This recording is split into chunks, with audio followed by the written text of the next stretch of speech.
അച്ഛൻ എന്തൊക്കെ പറഞ്ഞാലും എനിക്ക് അരുണിനെ മറക്കാനാവില്ല അച്ഛാ.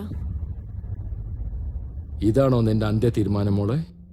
ഇത് അങ്ങനെയൊന്നുള്ള ഒരു തീരുമാനമല്ല അച്ഛാ. പക്ഷേ അവസാനം എന്റെ തീരുമാനം മാറുമെന്നും ഞാൻ പറയുന്നില്ല. എങ്കിൽ എന്റെ ഡിസിഷൻ എന്താ നീ ഒന്ന് കേട്ടോ. നിനക്കൊരു നല്ല പയ്യനെ ഞാൻ നോക്കാൻ പോവാ. അവനെ തന്നെ നീ വിവാഹം കഴിക്കണം. ഇതാണ് എന്റെ ഫൈനൽ ഡിസിഷൻ. ഈ തീരുമാനത്തിൽ ഒരു മാറ്റവും വേണ്ട. എന്തിനാ നീ ചിരിക്കാതെ. അവൾ ആഗ്രഹിച്ച എന്തും ഇക്കാലമത്രയും അവൾക്ക് സാധിച്ചു കൊടുത്ത നിങ്ങൾ ഇപ്പോൾ അവളുടെ തീരുമാനത്തിന് തടസ്സം നിൽക്കുമ്പോ ഞാൻ പിന്നെ ചിരിക്കാതെ എന്ത് ചെയ്യണമെന്നാ? ഒരു മിനിറ്റ്, ഞാനൊന്ന് പറയുന്ന കേക്ക് അച്ഛാ. പിന്നെ അച്ഛന്റെ ഇഷ്ടം.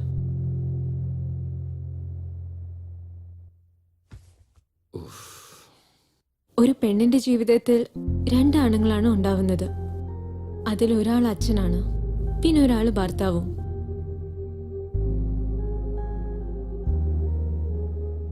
നിങ്ങൾ ആരുമില്ലാതെ എനിക്ക് അരുണോടൊപ്പം ജീവിക്കാൻ പറ്റില്ല. അതുപോലെ അരുൺ അല്ലാതെ വേറൊരാളെ എനിക്ക് സങ്കല്പിക്കാൻ പോലും പറ്റില്ല.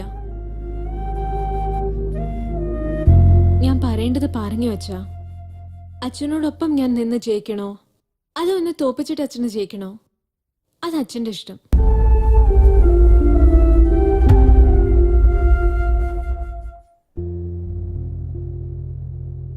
നിന്റെ തോൽവിയിലാണ് എനിക്ക് വിജയിക്കണമെങ്കിൽ അങ്ങനത്തെ ഒരു വിജയം എനിക്ക് വേണ്ട മോളെ.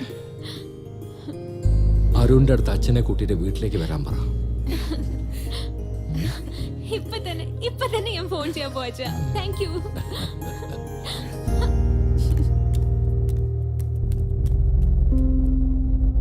കല്യാണത്തിന് മുമ്പ് എല്ലാ അച്ഛന്മാരും മക്കളോട് ഇങ്ങനെ സംസാരിച്ചിരുന്ന കല്യാണത്തിന് ശേഷം ഒരു മക്കൾക്കും കണ്ണീരൊഴുക്കേണ്ട ഗതി വരില്ല.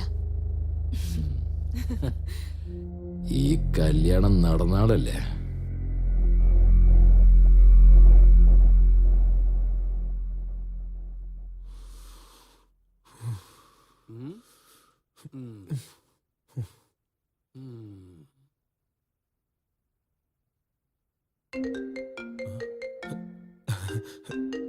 സന്ധ്യ. ഹലോ സന്ധ്യേ. Arun, it's all over.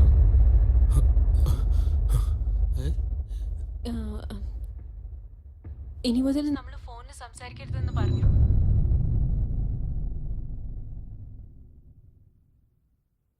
അതിനാ കല്യാണം കഴിപ്പിച്ചു തരാം, നേരിട്ട് സംസാരിച്ചോളാ പറഞ്ഞത്. സത്യാണോ? നിന്റെ അച്ഛൻ സമ്മതിച്ചോ? അതെ അരുൺ, അച്ഛൻ സമ്മതിച്ചു. അത് മാത്രല്ല, നാളെ എന്റെ അടുത്ത് വീട്ടിലേക്ക് വരാനും പറഞ്ഞു. Wow Sandhya, great news Sandhya, great news. Thank you മുത്തേ. അച്ഛാ, സന്ധ്യയുടെ അച്ഛൻ സമ്മതിച്ചത്രേ. സമ്മതിച്ചു. ഐ എം സോ ഹാപ്പി അച്ഛാ. ശരി, ഓക്കേ. അവളുടെ അച്ഛൻ സമ്മതിച്ച ശരി, ചെറുക്കന്റെ അച്ഛൻ സമ്മതിക്കണോ? അത് ശരിയാ. ഞാൻ ചോദിച്ചിട്ട് വരാം. അതെയോ? എടാ,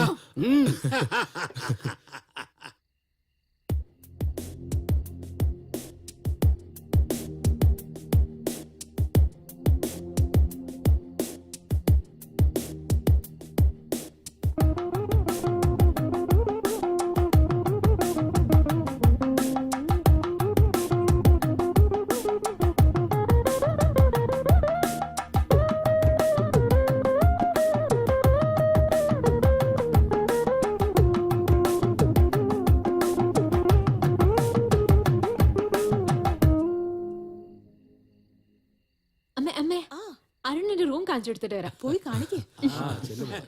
ഞാൻ പോയിട്ട് വരാം അച്ഛാ.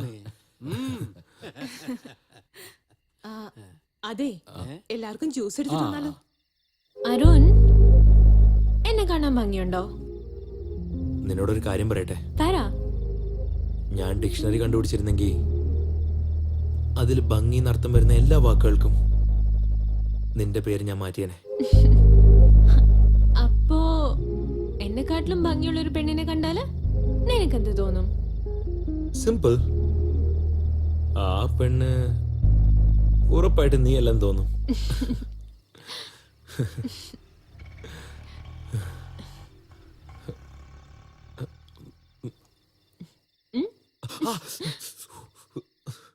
സൂക്ഷിച്ചു.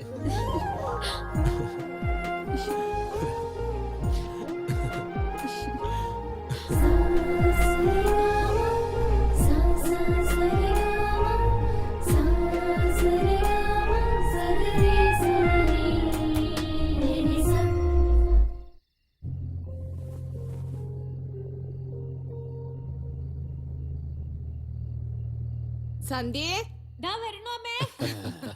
വെയിറ്റ് ഫോർ ഈച്ച് ആ അപ്പ പറയൂ, മുഹൂർത്തം എപ്പ വെക്കാം? മുഹൂർത്തോ? എന്തിനാ എത്ര പെട്ടെന്ന് കല്യാണം? നിങ്ങൾ പ്രേമിച്ചത് കല്യാണം കഴിക്കാനല്ലേ?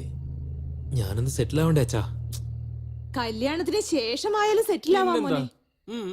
പ്രേമിക്കാൻ സെറ്റിൽ ആവേണ്ട കാര്യമല്ല ആന്റി, പക്ഷെ കല്യാണം കഴിക്കാൻ സെറ്റിൽ ആയേ പറ്റൂ. മോൻ പറഞ്ഞതും ശരിയാണ്. നീ എപ്പ പറയുന്നു അപ്പ കല്യാണം വെച്ചേക്കാം. ആ അപ്പൊ ഞങ്ങൾ വരട്ടെ, പോയിട്ട് വരാം. എന്നാ ശരി. എന്ന് വരട്ടെ. ആ പോയിട്ട് വാ മോനെ. ബൈ. ശരി. ബൈ. എന്ത് സന്തോഷായില്ലേ? ഡാ എണീക്കടാ, എത്ര നേരം കിടന്നുറങ്ങുന്നേ? അച്ഛാ എന്താ ഇത്, ഞാൻ ഓഫീസിൽ ജോലി ചെയ്തോണ്ടിരിക്കല്ലേ. ഓഹോ അങ്ങനെയാണോടാ? കാപ്പി കുടിക്കുന്നോ സാറേ?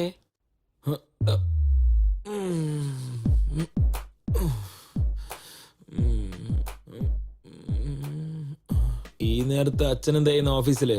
ഞാനൊന്നും ഓഫീസിലല്ലടാ, നീയാണ് സ്വപ്നത്തിലുണ്ടായിരുന്നത്. ഇപ്പോഴാണ് ബെഡിൽ ലാൻഡ് ആയത്. സ്വപ്നമായിരുന്നോ?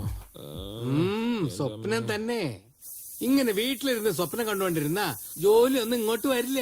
എനിക്ക് ഏതെങ്കിലും ഒരു ഭ്രാന്തനെ പിടിച്ചെങ്കിൽ നിന്നെ പോലെയുള്ള ഒരു ഭ്രാന്തന് ജോലി കൊടുക്കും. ആ അച്ഛൻ പറയുന്ന ആ പ്രാന്തൻ എന്റെ ഫ്രണ്ട് രാജേഷ് തന്നെയാ.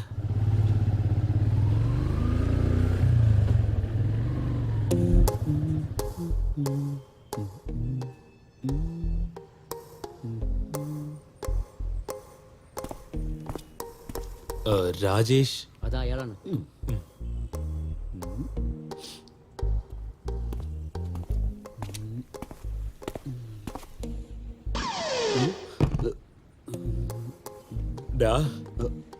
എന്തിനാണ് അങ്ങനെ ഓവർ ആക്ട് ചെയ്യുന്നത്? ആ അരുണേ, ആഹാ, നീ എന്താടാ ഇവിടെ? നീ എനിക്കൊരു ഹെൽപ്പ് ചെയ്യണടാ. ഓ ആ, കാര്യം എന്താണെന്ന് മനസ്സിലായി. നിനക്ക് ഒരു മാറ്റവും ഇല്ലല്ലോടാ, അതേ ഇന്റലിജൻസ്. അത് ഡാഡി ഇപ്പഴ പുറത്തോട്ട് പോയല്ല. എല്ലാം അറിഞ്ഞിട്ട് തന്നെയാടാ വന്നിരിക്കുന്നേ.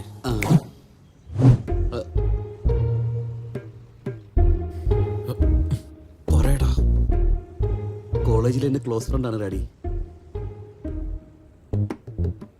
നിന്റെ കൂട്ടുകാരനായോണ്ടാ ഞാൻ ജോലി കൊടുക്കുന്നത്. ശരി, അതും ഡാഡി. ട്രെയിനിങ്ങിലുള്ള പെർഫോമൻസ് കണ്ടിട്ടേ ഞാൻ ജോലി ഫിക്സ് ചെയ്യത്തുള്ളൂ.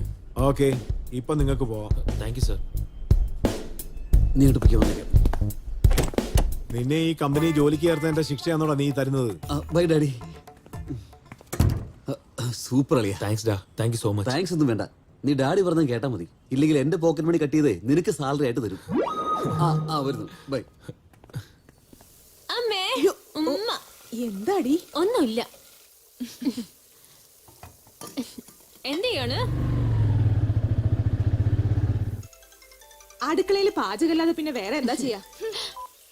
ഹലോ, ഹായ് സന്ധ്യ, നിന്നോടൊരു കാര്യം പറയണം. നീ പറ. പറയട്ടെ? പറയാനാ പറഞ്ഞത്.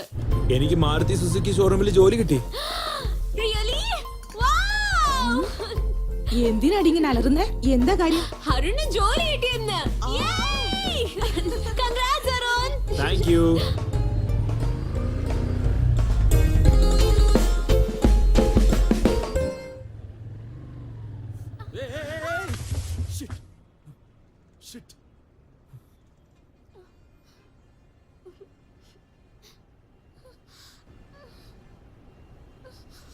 മോളെ, കൈന കാലിന് വല്ലതും പറ്റിയോ? Fine, thanks.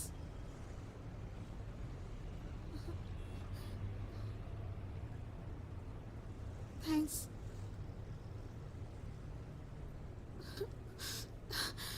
ഒന്ന് നോക്കി ഓടിക്കായിരുന്നില്ലേ? നല്ല മുറിവുണ്ടല്ലോ, ഹോസ്പിറ്റൽ അടുത്ത് തന്നെയാ, നമുക്ക് പോയാലോ? സാരല്ല, ഞാൻ പൊക്കോളാം. ഇന്റർവ്യൂവിന് എങ്ങനെയാണ് പോകാൻ പോകുന്നത്? അതൊന്നും കുഴപ്പമില്ല, ഞാൻ പൊക്കോളാം. അതെ, ഫസ്റ്റ് എയ്ഡെങ്കിലും നമുക്കൊന്ന് എടുത്തിട്ട് പോവാം. ഹോസ്പിറ്റൽ അടുത്ത് തന്നെ ഉണ്ട്, ഞാൻ ഡ്രോപ്പ് ചെയ്യാം. ആഹാ, എനിക്ക് സമയമായി, എനിക്ക് പോയേ പറ്റൂ. നിങ്ങളൊന്നും പറയണ്ട, വണ്ടിക്കാര്.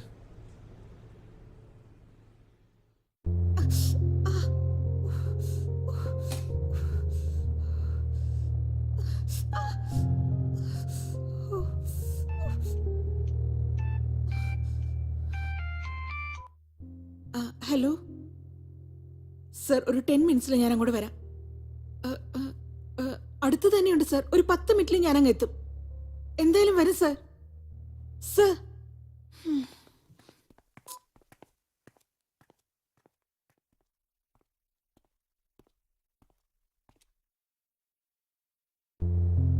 എന്തു പറ്റി? ഇന്റർവ്യൂവിന്റെ സമയം കഴിഞ്ഞു പോയി. ഇനി അങ്ങോട്ട് പോകേണ്ട കാര്യമില്ല. I M so sorry. വേണമെങ്കിൽ ഞാൻ അവരോട് സംസാരിച്ചോക്കട്ടെ? അതൊന്നും വേണ്ട. ഇതെല്ലാം എനിക്ക് ശീലായി കഴിഞ്ഞു. ചെറുപ്പത്തിലെ അമ്മ അച്ഛനും മരിച്ചു. ആരും ഇല്ലാത്തവളെ ആരാണ് സഹായിക്കുക? പരിചയമില്ലാത്ത ഒരാൾക്ക് നിങ്ങൾ ചെയ്യൂ? എടാ അരുൺ വേണ്ട, എടാ പറയല്ലേ പ്ലീസ് പ്ലീസ് പ്ലീസ് വേണ്ടടാ. ഞാൻ വേണമെങ്കിൽ നിന്റെ കാല് പിടിക്കാം, പറയരുത് പ്ലീസ്. യെസ്, ചെയ്യാം. ഞാൻ കാരണല്ലേ നിങ്ങൾക്ക് ജോലി പോയേ. നിങ്ങൾക്ക് ജോലി മേടിച്ചു തരേണ്ട എന്റെ കടമയാ. ഈ അഡ്രസ്സിക്ക് വന്നാൽ മതി, ഞാൻ അവിടെ ഉണ്ടാവും. നിങ്ങൾക്ക് ജോബ് കിട്ടും. Okay? By the way, I'm Arun. I'm Neha. Nice meeting you. Thank you. Yeah.